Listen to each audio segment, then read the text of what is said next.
Hey, just wanted to do a quick geometry review video with a transversal and two parallel lines. So notice we have two parallel lines.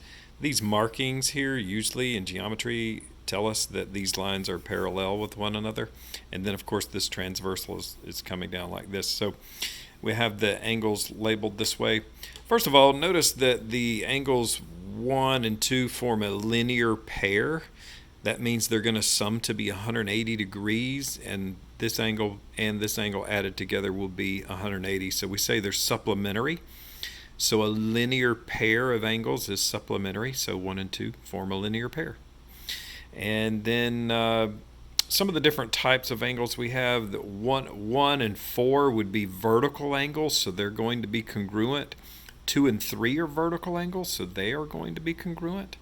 And then we have a different list here down at the bottom of the different kinds of angles. So when you have two parallel lines in a transversal, you have corresponding angles, same side interior angles, alternate interior angles, and alternate exterior angles. These are just some of the names for the different types of angles. So notice corresponding angles would be 1 and 5 and 3 and 7. So if I come up here and you look at 1 and 5, those are corresponding. So they're in the same location on the same side of the transversal. So 1 and 5 are called corresponding angles.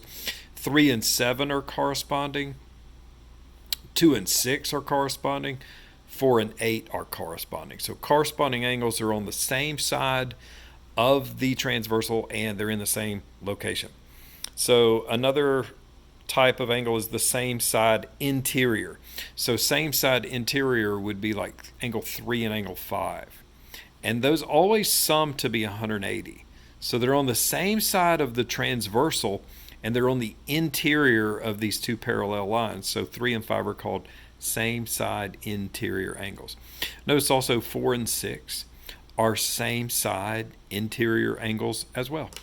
So they sum to be 180 degrees. They're supplementary. Alternate interior angles would be angles like 3 and 6. So they're on alternating sides of the transversal. They're on different sides of the transversal. And they're congruent. So 4 and 5 are alternate interior angles. So those are congruent.